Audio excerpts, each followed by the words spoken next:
बिस्मिल्लाहिर्रहमानिर्रहीम। आज फिर इलेक्शन कमीशन ने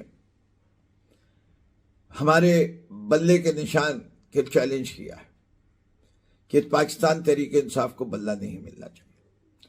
पेशावर हाई कोर्ट ने बड़ा फैसला जो किया था वो पहली दफा ही कह दिया था कि एक दफा इंतखाबी अमल शुरू हो जाए तो फिर किसी पार्टी को जो उस वक्त तक उन्हीं ने सैंक्शन नहीं की हो उसके खिलाफ कोई ताजीबी कार्रवाई नहीं करनी चाहिए। बुनियादी असूल है। उन्होंने एक दफा चैलेंज किया, कोर्ट ने फैसला दे दिया, अब वो दोबारा इस चीज को करने जा रहे हैं। हकाइक क्या है?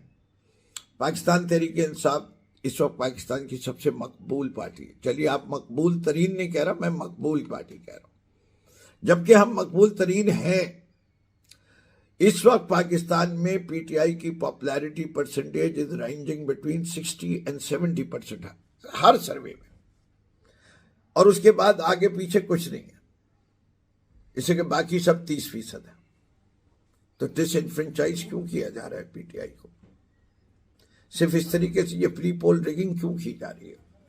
हमें बाकायदा एज अ पार्टी हमें नॉमिनेशंस फाइल करने से रोका गया। हमारी नॉमिनेशंस पे बेजा इतराजात लगाए गए, और अब हमें हमारे सिंबल और इंटर पार्टी इलेक्शन को जो है कंट्रोवर्शियल बनाया गया। सारी जमातों ने जितनों ने इलेक्शन किया सबके लोग अनअपोज्ड आए। क्या प्रोसीजर है अनअपोज का? क्या कमाल की बात करती है हमारी इलेक्शन कमीशन ऑफ पाकिस्तान। किसके कहने पे कर रही है? क्यों कर रही है? किसको जवाब दे है? ये तो करना सोचना तो पड़ेगा। क्या ऐसे इंतखाबात को Pakistan fair, free and transparent मानेगी? क्या दुनिया मानेगी? नहीं मान सकती। लेवल प्लेइंग फील्ड है। हमारी पार्टी को जलसे करने की इजाजत है, वर्कर कन्वेंशन करने की इजाजत है। हम डीसी के ऑफिस के चक्कर काटते रहते हैं, हमें इजाजत नहीं मिलती। दूसरी जमातें शारे फैसल भी बंद करती हैं, मॉल रोड भी बंद करती हैं, पेशावर की भी मॉल रोड बंद करती हैं,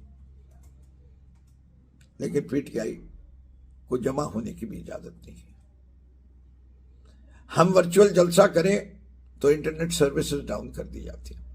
हम अपनी फंड रेजिंग के लिए वर्चुअल फंड रेजिंग करें, उसको भी नहीं करने देते, और फिर कहते हैं कि पाकिस्तान में मुनसिफाना इंतखाबात हो रहे हैं। अगर मुनसिफ राजा सिकंदर सुल्तान राजा की तरह होंगे तो अल्लाह ही हाफिज। ये तो अदालतों को बार बार जाके उनके दरवाजे खटखटा के कुछ रिलीफ मिल रही है। आखिरी दिन 13 तारीख हमारे सिंबल को चैलेंज करके उसके ऊपर तलवार कब लटका दी? 11 तारीख। फैसला कब आएगा मालूम नहीं। यानी अब जब सुप्रीम कोर्ट ये केस उठाए तो पहला फैसला तो दे कि जब तक हमारा फैसला नहीं आता उस वक्त तक ये जो last date of filing of tickets है of the respective party for the symbol, उसको हमारे फैसले से 2 दिन तक हम आगे बढ़ा देंगे। अगर फैसला 13 को आएगा तो ये 15 हो जाएगी, 15 को आएगा तो ये 17 हो जाएगी। ये नई रिलीफ मिलेगी तो सुप्रीम कोर्ट को फिर हमें समझाना होगा कि ये रिलीफ हमें क्यों नहीं दे सकते। हमारी पूरे मुल्क से इस्तदा है कि अगर आपको हकीकी आज़ादी चाहिए और इन लोगों से जिन्होंने इस मुल्क को इस हाल में पहुंचाया है उनसे छुटकारा चाहिए, अगर आपने अपनी किस्मत का खुद फैसला करना है तो आपको निकलना पड़ेगा। आपको हक और सच के लिए निकलना पड़ेगा। और हम सबको कहते हैं जुल्म का बदला वोट से। हम पुरअमन रहने को सबको कहते हैं, लेकिन हम आप सबसे कहते हैं कि 8 फरवरी को निकलना जरूर। खुद अकेले ना निकलना, घर के एक एक फर्द को लेके निकलना, अपने दोस्तों को फ़ोन करके निकालना, और ख़ास तौर पे मैं अपने उन नौजवानों को जिनकी उम्र 18 से 23 साल की है, जो पहली दफा वोट देंगे, आप ही के मुस्तकबिल के लिए हम लड़ रहे हैं।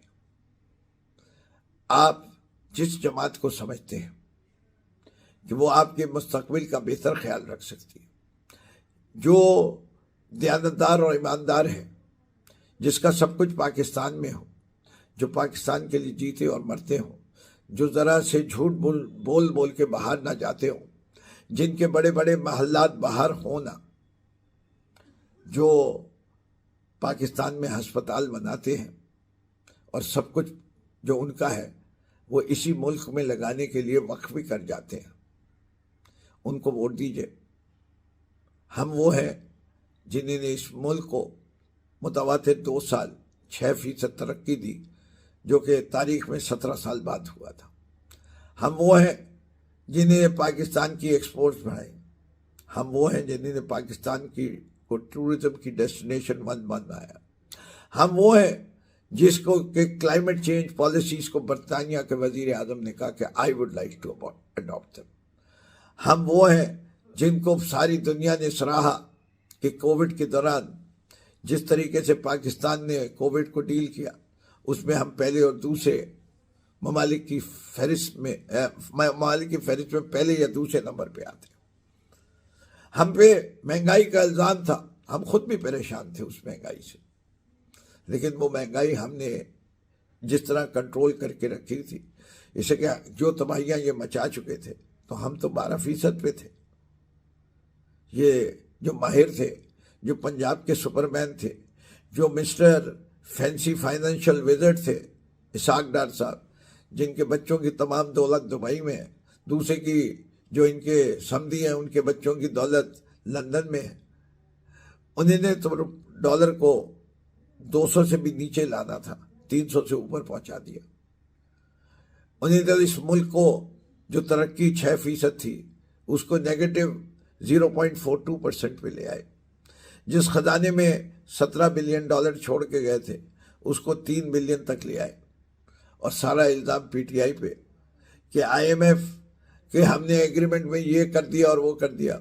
अरे मेरे बच्चों, तुम बच्चे तो नहीं हो, तुम तो हमसे कहीं ज़्यादा मैच्योर हो, तुमने तो हुकूमत की भी है, कई बार की भी है।